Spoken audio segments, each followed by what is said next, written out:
ሰላም ጤና ይስጥልኝ ወገኖቼ እንደምን አላችሁ? እኒህ ሰውዬ ሰሞኑን አንድ አጀንዳ አንስተዋል። ሰምታችሁታል። በሶሻል ሚዲያ ሲዘዋወር ሥላሴ አካል እና ጾታ አላቸው ብለው መጥተው እያወዛገቡን ይገኛሉ። አካል በሚለው ላይ አሁን ለጊዜው ዝም ልበል ለመሰላችሁ። ባለፈው ጊዜ ቆየት አለ ትንሽ ብርሃኑ አድማሴ የሥላሴ ስዕል መሳል የለበትም፣ የሥላሴ ስዕል መሳሉ ስህተት ነው፣ ትክክል አይደለም፣ ምክንያቱም እግዚአብሔር መንፈስ ነው፣ ረቂቅ ነው የሚል ነገር ተናግሮ እባካችሁ ቪዲዮ ያላችሁ ሰዎች መልስ ልሰጥበት ፈልጋለሁና ለዚህ መናፍቅ ለዚህ ሐራጥቃ መልስ ልሰጥበት ፈልጋለሁና እባካችሁ ቪዲዮውን እያልኩ አንዴም ሁለቴ ጠይቄያችሁ ነበረ። የሰጠኝ ሰው የለም። አሁንም ለመጨረሻ ጊዜ ልጠይቅና በሱ ጉዳይ ልናገርበት ስለምፈልግ የሥላሴ አካል በሚለው በአጋዕዝተ ዓለም ሥላሴ ጉዳይ አካል አላቸው በሚለው ጉዳይ የተዘጋጀውበት ነገር አለ። ስለዚህ ለዛ ላቆየው ከሰጣችሁ ካገኘው ቪዲዮውን በዛ ላይ ማነሳው ይሆናል። አሁን ግን ለጊዜው ጾታ አላቸው ብለው ባሉት ሰውዬ ባሉት ነገር ላይ ትንሽ ለመናገር ፈልጌ ነው እና እንግዲህ ሰውየው የአራቱ ጉባኤ መምህር ናቸው ይባላሉ። ግን በጣም ይገርማል። እንዴት ኮግኒዛንስ የላቸውም። አያችሁ፣ ሰውየው ግልብ ናቸው ማለት ነው፣ ወይም የጠለቀ እውቀት የላቸውም ማለት ነው እንጂ አሁን እግዚአብሔርን ጾታ አለው ብሎ ማለት እንዴት ለአንድ አዋቂ ሊቅ ነኝ ለሚል ሰው እንዳልኳችሁ ነው፣ ግልብ ሻለው ስለሆኑ ነው እንጂ ኮግኒዛንስ ያለው ወይም ጥልቅ የጠለቀ መረዳት ያለው ሰው እግዚአብሔርን ጾታ የወንድ ጾታ ነው ጾታ አለው ብሎ ሊል አይችልም። ከቋንቋ ሊሚቴሽን ወይም ውስንነት የተነሳ እንግዲህ ቋንቋ ምንድነው? የኛ አማርኛም ግዕዝም ብቻ ሳይሆን ሁሉም ቋንቋዎች ሴትን ወይም ወንድ ያልሆነን ፍጡር መጠሪያ የላቸውም። ፍጡርም ላይሆን ይችላል። ፍጡርም ሊሆን ይችላል።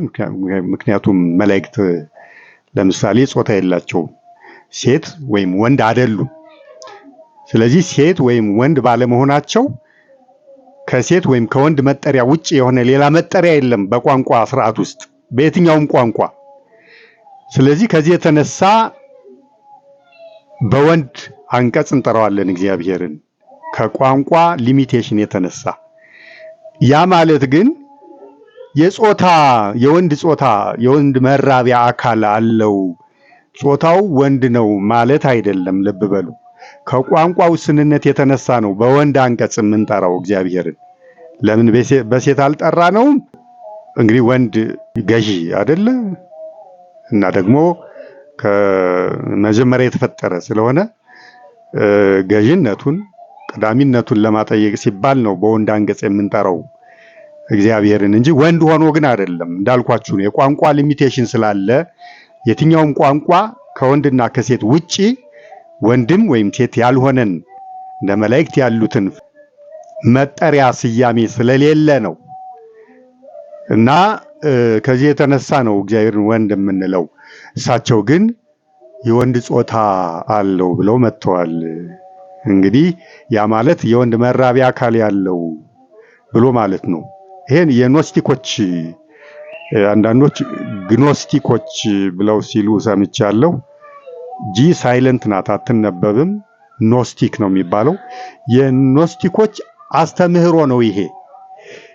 እግዚአብሔርን ጾታ እንዳለው አድርጎ በማሰብ እንደውም የሚሉት እግዚአብሔር የወንድ ጾታ አለው፣ መለኮት የሴት፣ በሁለቱ ተራክቦ ነው ፍጥረታት የተገኙት የሚል እሳቤ አስተምህሮ አላቸው ኖስቲኮች። ኑፋቄ ነው ይሄ፣ ክህደት ነው።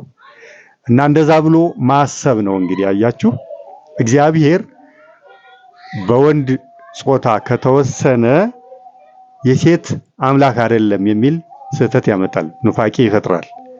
በሴትነት ላይ የሰለጠነ የሴትነት ገዥነት ያለው በሴትነት ላይ ስልጣን ያለው ሴትነትንም የሚገዛ አምላክ በሴትነትም ላይ የሰለጠነ አምላክ አይደለም ወደ ማለት ይወስዳል። እንዲህ አይነት ኑፋቄ ይወልዳል እና ውስንነትን ደግሞ በእግዚአብሔር ላይ ይፈጥራል። ምክንያቱም ወንድ ካደረግነው ተወሰነ። አያችሁ፣ ጾታው ተወሰነ። በእግዚአብሔር ዘንድ ግን ውስንነት የለም። በእንደዚህ አይነት ጉዳይ ላይ እግዚአብሔር ውስንነት የለበትም። በሁሉ ላይ የሰለጠነ ስለሆነ ሁሉንም ያስገኘ ስለሆነ የሁሉም አምላክ ስለሆነ የሁሉም ፈጣሪ ስለሆነ ስለዚህ መወሰንን ስለሚያመጣ ጾታ ለእግዚአብሔር መስጠት መወሰንን ስለሚያመጣ ኑፋቄ ይሆናል ማለት ነው። ከዚህም አንጻር ይዩት። ሌላው ደግሞ ምን መሰላችሁ? የመራቢያ አካል እንዳለው አድርገን ካሰብን እግዚአብሔርን ወንድ ነው ብለን ካሰብን ጾታ ግብርን ያስከትላል። ልብ በሉ። ጾታ ምን አልኳችሁ? ግብርን ያስከትላል። ያ ማለት ምንድነው? ተራክቦን ማለት ነው። ተራክቦን ያለ ዓላማ ያለ ምክንያት አይደለም እግዚአብሔር ጾታ የሚሰጠው። እንዲራቡ ለፈለጋቸው ፍጥረታት ነው ጾታን የሰጠው እግዚአብሔር ማለት ነው።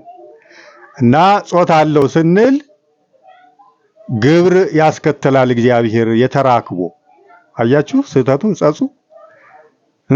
አለዛ ምን ሊያደርገው ነው ጾታ የሚኖረው የሚይዘው?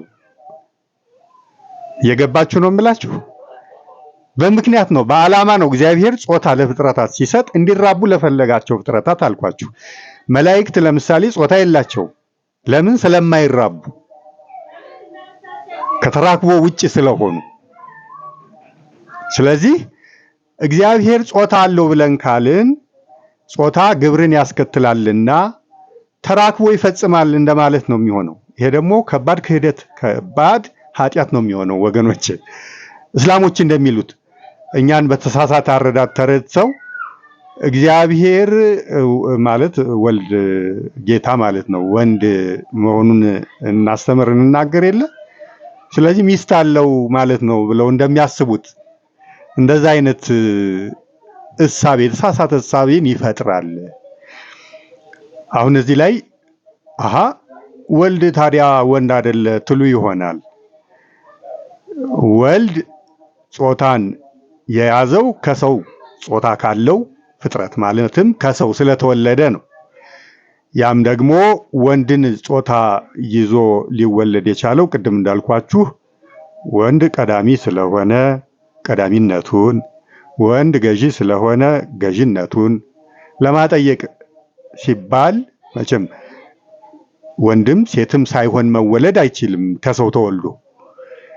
በዚህ ምክንያት ነው ወልደ እግዚአብሔር የወንድ ጾታን ሊይዝ የቻለው እንጂ ሌላ ጉዳይ ኖሮት አይደለም።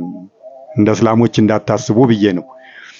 ስለዚህ አሁን ስለ አጋዕዝተ ዓለም ጾታ ስንናገር የወንድ ጾታ ይዞ ከኛ መወለዱን ሳንረሳ ነው ወገኖች። እሱን መርሳት የለብንም። እና በጥቅል ግን አጋዕዝተ ዓለም ሥላሴ ጾታ የላቸውም። ምክንያቱም ጾታ ግብርን ስለሚያስከትል። ምን አይነት ግብር? ተራክቦ። ያለ ዓላማ ጾታ አልሰጠምና ፈጣሪ። ሁለተኛው ምክንያት ደግሞ ይሄ ነው። ስለዚህ በዚህ ምክንያት ፈጣሪን ጾታ አለው ልንል አንችልም በምንም ተአምር። ምን ሊያደርገው ነው? አሁን የሚያስከትለው ጥያቄ ምን ሊያደርገው ነው ጾታ የሚይዘው? ጾታ ያለው እኔ አሁን ሰውዬ እኔ በጣም የሚገርም ነው። የአራቱ ጉባኤ መምህር ተብለው እኮ ነው እንግዲህ ያሳያችሁ እግዚአብሔር። እኔ እንዲያው ከልጅነት ያልወዳቸውም ነበር ሰውየውን። እንደምታያቸው ናቸው። ሞገደኝነት፣ ይሄ ወመኔነት፣ ወጠምሻነት ባህሪ ነው ያለባቸው። እንደዚህ አይነት መነጋገሪያ የመሆን የመነኩሴ በአጠቃላይ የመነኩሴ ትህርምት የላቸውም። ሰውየው ያው አካላቸውንም የምታዩት ነው። ወጠምሻ ወመኔ ናቸው። እኔ እንዴት እንደምናደድ እንዲህ ወጠምሻ ወመኔ በሆነ መነኩሴ ጠብደል ወደል ሆኖ ቦርጫም ሆኖ ሳይ በጣም ነው የምናደደው ወገኖች። ምክንያቱም ምን ሊያደርግ መነኮሰ ታዲያ? በጾም በጸሎት በስግደት ስጋውን ሊያደክም አይደል እንዴ የመነኮሰው መነኩሴ ሲባላል መናኝ ሲሆን እንኳን አንድ ሰው በቃ ግብሩ ይሄ ነው። በጾም በጸሎት በስግደት ስጋን ማድከም ነው ዓላማው። ስለዚህ ለምን መነኮሰ ታዲያ? እንዲህ ጠብድሎ ወምኖ ደግሞስ እንዴት ብሎ ነው ሰው መነኩሴ ሆኖ ጠብደል ከሆነ ወመኔ ከሆነ እንዴት ነው ፈቃደ ስጋን መቆጣጠር መግዛት የሚችለው? የማይሆን እኮ ነው ወገኖች፣ የማይመስል ነገር።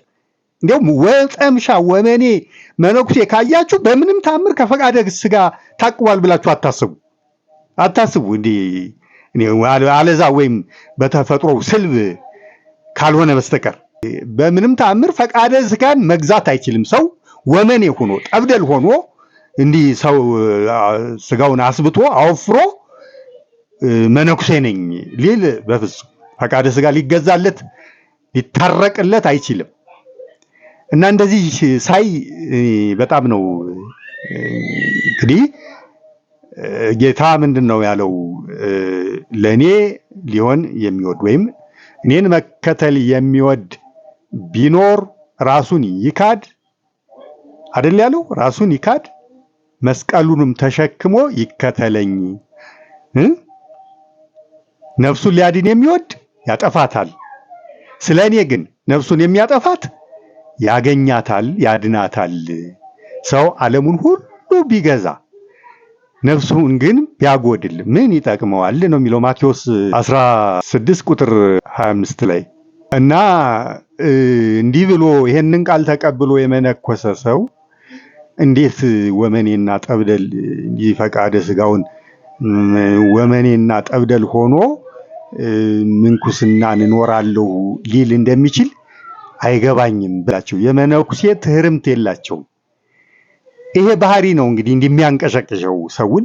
አንዳንድ መነኮሳትን አይታችሁ እንደሆነ እንዲህ የሚያክለፈልፋቸው ከዚህ ስንፍናቸው የተነሳ ስጋቸውን ፈቃደ ስጋቸውን ለመግዛት በትህርምት ካለመኖር ትሩፋት አልባ ከመሆን የሚመነጭ ነው የአይነት ጸባይ። እና የምትሰሙ ካላችሁ መነኮሳት ትሩፋት አልባ መሆን ምንን ያስከትላል? ትህርምት አልባነትን ያመጣል። ወይም ደግሞ እንደዚህ ከታቅቦ ምን የራቁ ምንኩስና ህይወት ከሚፈቅደው ውጪ መውጣትን መክለፍለፍን ያስከትላልና ትሩፋት ቢኖራችሁ ጥሩ ነው። ወይም ደግሞ በጾም በጸሎት በስግደት የመኖር ህይወት ቢኖራችሁ ጥሩ ነው ልል ፈልጌ ነውና እግዚአብሔር የጾታ ሁሉ አስገኝ እንጂ ባለጾታ አይደለም። ባለጾታ ከሆነ ወደ አንድ ወገን እንዲወሰን ያደርገዋል። የሁሉም ፈጣሪ የሁሉም አስገኝነቱን ይጻረራል ነው የምላችሁ። እና በዚህ ላይ ደግሞ ይውላችሁ ሊቃውንት በሃይማኖተ አበው ተናግረዋል። እግዚአብሔር ጾታ አልባ መሆኑን ጾታ የሌለው መሆኑን ቅዱስ አትናቴዎስ ተናግሯል። ቅዱስ ቄርሎስ ተናግሯል። ሊቃውንት በዚህ ደረጃ በግልጽ ማለት ነው ጾታ የሌለው መሆኑን ተናግረው እያለ ነው እንግዲህ እኒህ የመተው እግዚአብሔር ጾታ አለው እያሉ ያሉት ከነ ቅዱስ አትናቴዎስ ከነ ቅዱስ ቄርሎስ በልጠው መሆኑ ነው እንግዲህ። እና እንግዲህ ይሄ ባህሪያቸው ቅድም ያልኳችሁ ትህርምት አልባነታቸው ነው እንግዲህ እንዲህ አይነት ስህተት ላይ የጣላቸው። ያሳዝናል። በእውነት ደግሞ አንገቴን እሰጣለሁ አሉ። አንገቴን እሰጣለሁ ለዚህ አያችሁ ግልብ መሆናቸው መጻሕፍትን በጥልቀት ቅድም እንዳልኳችሁ ኮግኒዛንስ ባለው መልኩ ማለት ነው ያልተረዱ ስለሆኑ ነው እንጂ በቀላሉ ሊቃውንቱ የተናገሩት በግልጽ የተናገሩት ስለሆነ ከዛ አልፌ ልሄድ አይሉም ነበር። ግልብ ስለሆኑ ነው እንግዲህ አያችሁ። እና ያሳዝናል። ይሄን ለማለት ነው። ሼር፣ ኮፒ ሊንክ፣ ሪፖስት፣ ላይክ፣ ኮሜንት፣ ፎሎ፣ ሰብስክራይብ ማድረግ አይረሳ። እግዚአብሔር ይስጥልኝ።